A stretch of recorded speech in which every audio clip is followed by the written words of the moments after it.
नमस्कार दोस्तों, कानूनी सहायता की इस नई वीडियो में आपका स्वागत है।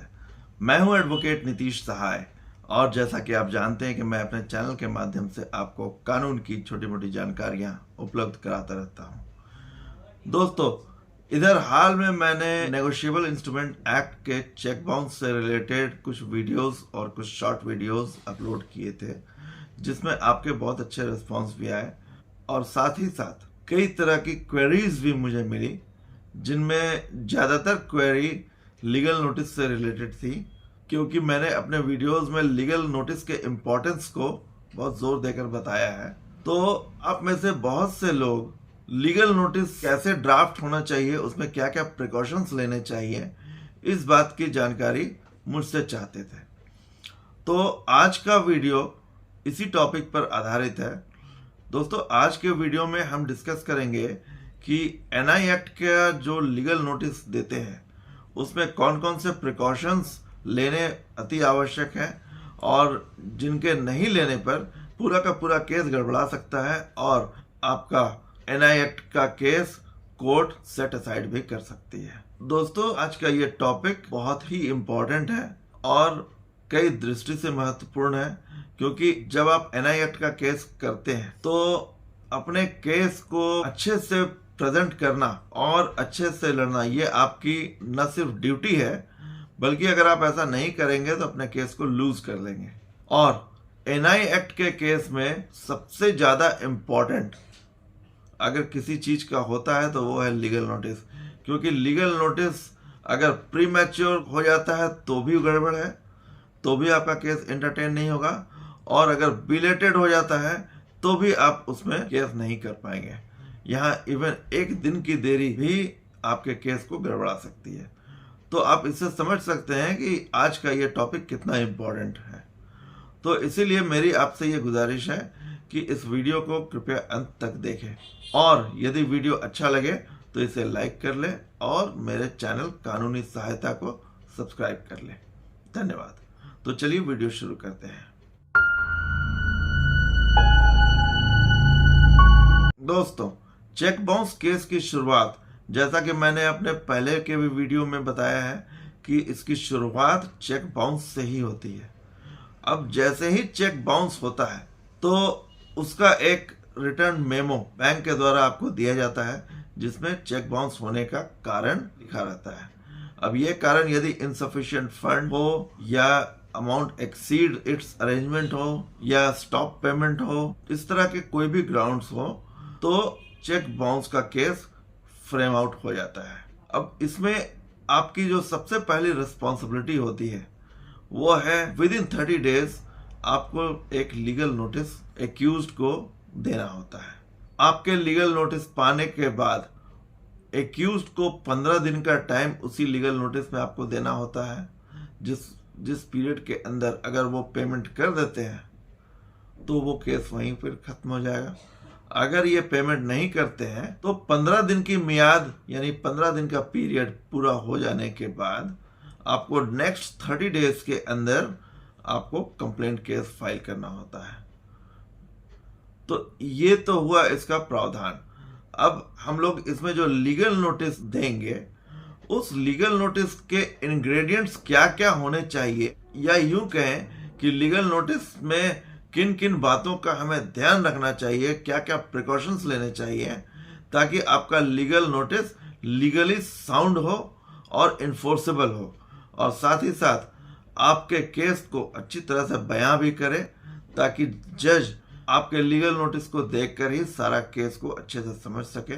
तो आइए एक एक करके हम लोग जानते हैं ऐसे पॉइंट्स को जो आपको लीगल नोटिस देते समय ध्यान रखने हैं। तो दोस्तों, इनमें हमारा जो सबसे पहला पॉइंट है वो यही है कि चेक का जो रिटर्न मेमो और जो बाउंस चेक है उसे आपको बहुत ही संभाल कर रखना है। कई बार ऐसा होता है कि जब चेक बाउंस का नोटिस आप दे देते हैं उसके बाद या इवन उसके पहले भी रिटर्न मेमो में आप कुछ टैंपरिंग करते हैं, कुछ अंडरलाइन कर देते हैं, कुछ छेड़छाड़ कर देते हैं। तो ऐसा बिल्कुल भी ना करें। ऐसा करने से उसकी वैल्यू खत्म हो सकती है और वो टेम्पर्ड डॉक्यूमेंट के श्रेणी में आ सकता है। तो इसीलिए मेरी सबसे पहले सलाह यही है कि आप रिटर्न मेमो और बाउंस चेक को बहुत ही संभाल कर रखें। किंतु यदि ऐसा गलती से अगर हो जाता है आपसे और अभी चेक इशू किए हुए 3 महीना से कम का पीरियड हुआ है, तो बेटर होगा कि आप एक बार फिर से उस चेक को प्रेजेंट कर दें बैंक में और बाउंस करा लें, और इस बार उस रिटर्न मेमो को अच्छे से संजो कर रखें। तो ये मेरा आपको ये पहला टिप्स है with respect to the return memo.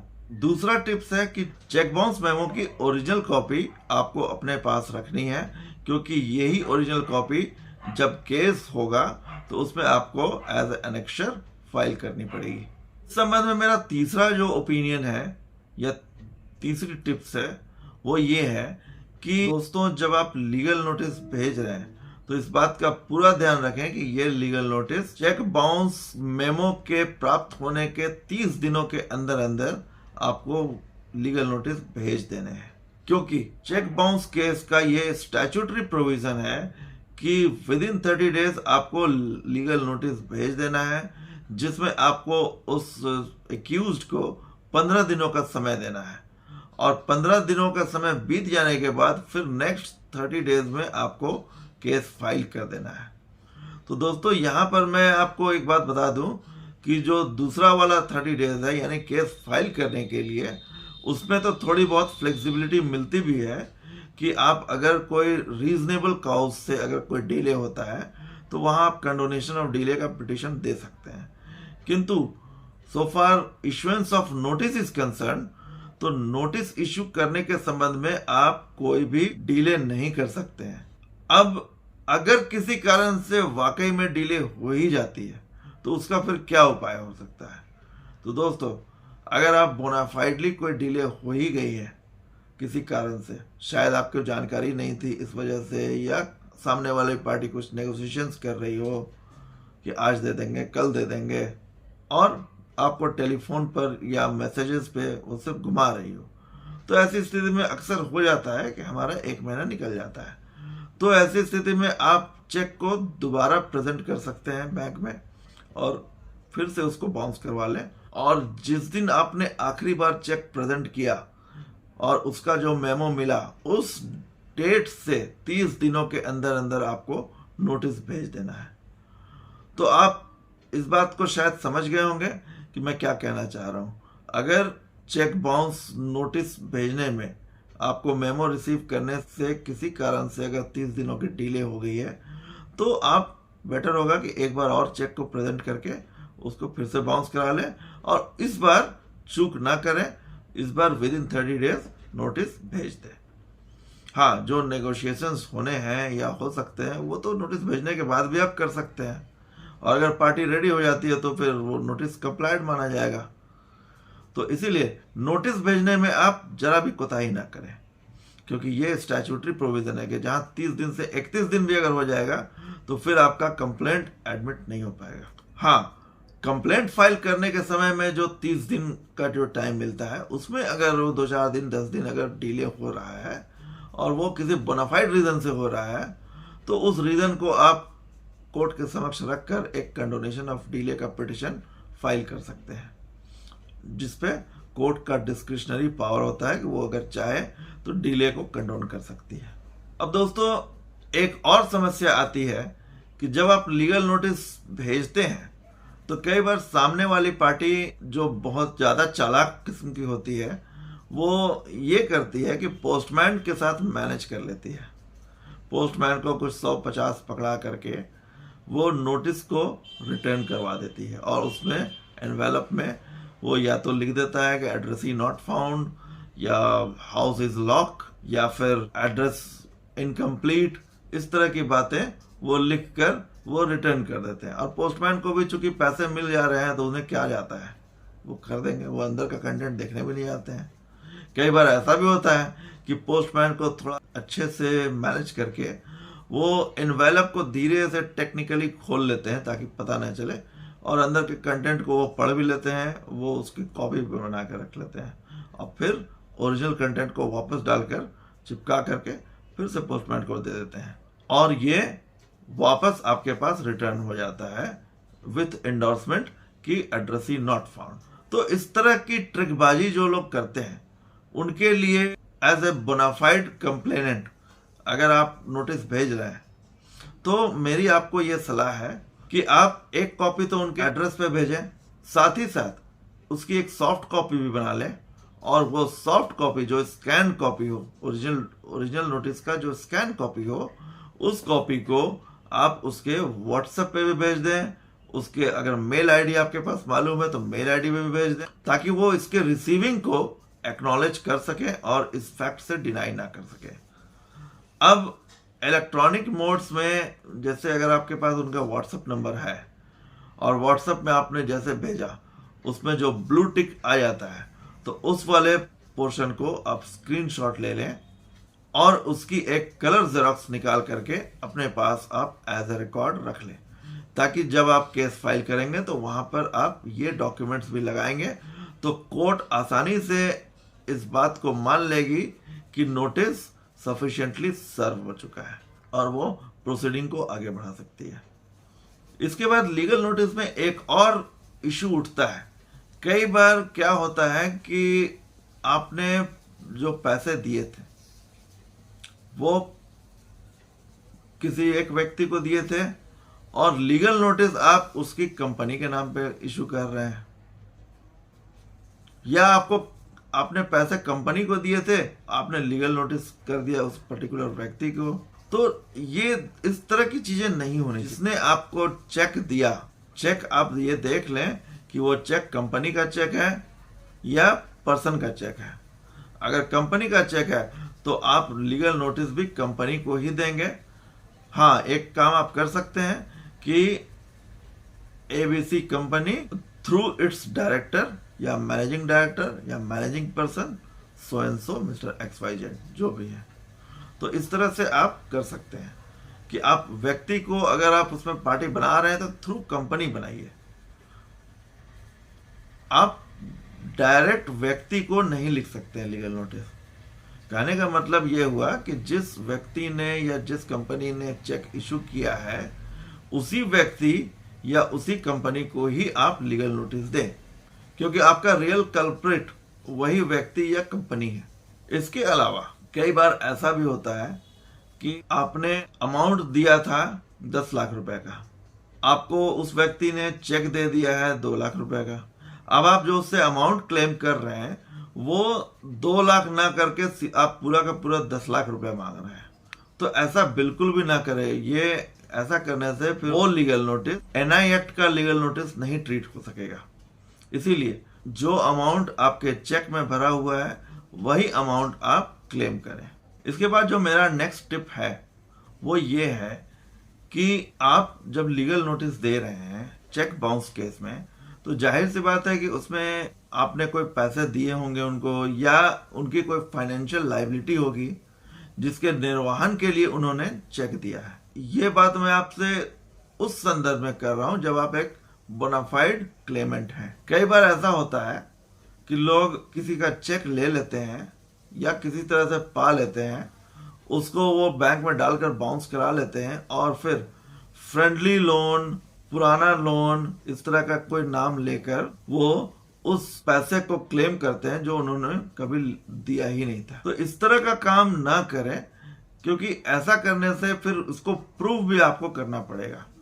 NI act में हालांकि सेक्शन 139 का प्रिजम्पशन है, सेक्शन 139 एंड सेक्शन 118 दोनों में ही प्रिजम्पशन क्लॉज है जो ये बताता है कि अगर आपने चेक इशू किया है, चेक दिया है किसी को, तो वो किसी न किसी फाइनेंशियल लायबिलिटी के निर्वहन के लिए ही दिया है। किंतु ये प्रिजम्पशन एब्सोल्यूट नहीं है, ये प्रिपोंडरेंस ऑफ प्रोबेबिलिटी पे काम करता है। अर्थात उसने अगर थोड़ा सा वेग क्रिएट कर दिया, कुछ डाउट क्रिएट कर दिया, तो अब फिर ओनस आपके ऊपर शिफ्ट हो जाएगा। तो इसीलिए दोस्तों मेरी आपसे ये गुजारिश है कि पहला तो आप खुद बोनाफाइड रहें। आपने अगर पैसे वाकई में दिए हैं तो उसी पैसे को आप क्लेम करें। दूसरा, आपने जो पैसे दिए हैं उसका मीन्स भी लीगल होना चाहिए। मेरे कहने का मतलब है कि आपका जो पैसा आपने दिया है किस माध्यम से दिया है, चेक से दिया था या अगर कैश भी दिया था तो एक साथ कितना दे दिया था, उसकी कोई प्रूफ है या नहीं है। तो इन चीज़ों को आप इंश्योर कर लें, तभी आप जो है अपने से देने की बात को आप अपने लीगल नोटिस में लाएं। और इसका मैं आपको एक बेस्ट तरीका बता देता हूं। देखिए, अगर आप ये बोलते हैं कि आपने एक फ्रेंडली लोन दिया था, अब ये फ्रेंडली लोन अगर सपोज कीजिए चेक में अमाउंट आपने भरा है 10 लाख रुपए का और आप बोलते हैं कि 10 लाख रुपया मैंने फ्रेंडली लोन दिया था, तो ये जो ग्राउंड है फ्रेंडली लोन का और ये 10 लाख रुपया, अगर आप ये बोलेंगे कि ये पैसा मैंने कैश दिया था, तो यहाँ तो ये आप खुद कल्प्रिट बन जाइएगा, क्योंकि इनकम टैक्स एक्ट से लेकर के हमारे इंडियन लॉ में ये प्रोविजंस है कि आप एक साथ सर्टेन अमाउंट से ज़्यादा कैश में डील नहीं कर सकते हैं। तो अब अगर आप बोलते हैं कि मैंने इतना अमाउंट दे दिया था कैश, तो पहला तो ये आपके पार्ट में ही गलत हो गया। दूसरा, फिर आपको ये प्रूफ भी करना पड़ेगा, आपको फिर उससे रिलेटेड बैंक का ट्रांजैक्शन भी दिखाना पड़ेगा कि आपने कब 10 लाख रुपए निकाला था बैंक से उसको देने के लिए, या अगर कहीं दूसरी जगह से आपने मैनेज किया था तो वो सोर्स आपको भी दिखाना पड़ जाएगा। तो इसके लिए एक बेटर टिप्स ये मैं आपको दे रहा हूं कि अगर आप इस तरह का बोलते हैं कि मैंने फ्रेंडली लोन दिया था या इतना रुपया दिया था, तो उसको आप ब्रेकअप बना लीजिए उसका, और वो एक मुश्त न देकर आप ये बोल सकते हैं कि मैंने टुकड़ों में दिया था। और ये जो आप टुकड़े बनाएंगे, यानी जो उसका ब्रेकअप बनाएंगे, तो वो ब्रेकअप आप अपने फाइनेंशियल ट्रांजैक्शन जो आपने बैंक से कैश में किया हो, जहाँ से जब आपने जितना जितना रुपया कैश निकाला हो, तो उन पैसों को आप इस ट्रांजैक्शन में दिखा सकते हैं कि हाँ, इस तारीख को ये पैसा दिया था, उस तारीख को ये पैसा दिया था। इस तरह से करते करते आप एक लंबी लिस्ट बना लीजिए कि हाँ भाई, टोटल मैंने इनको 10 लाख रुपया दिया था। तो इस तरह का काम अगर आप करते हैं तो आपका केस सरवाइव भी कर सकता है, बिकॉज आप सारे ट्रांजैक्शन का बैंक रिकॉर्ड भी आप दिखा पाएंगे, क्योंकि कैश जो आप विड्रॉ कर रहे हैं उसमें पर्पस तो लिखा नहीं होता है, और आप ये आसानी से प्रूफ कर सकते हैं कि ये कैश मैंने इनके लिए निकाला था। तो ये काम आप कर सकते हैं, और इन्हीं ट्रांजैक्शंस को आप अपने लीगल नोटिस में भी शो करिए ताकि वो बोनाफाइड ही लगे। इसी तरह आपका जो फ्रेंडली लोन देने का जो रीजन भी अगर आप दे रहे हैं कुछ ऐसा बोनाफाइड और लीगल रीजन दें जो in the I of law sustain करे। अब आप ये नहीं उसको बोल सकते हैं कि मैं इनको कोई आर्म्स खरीदने के लिए या कुछ ऐसा इलीगल काम के लिए मैं इनको पैसे दे रहा था। आप हमेशा बोनाफाइड अपने आप को बना कर रखिए।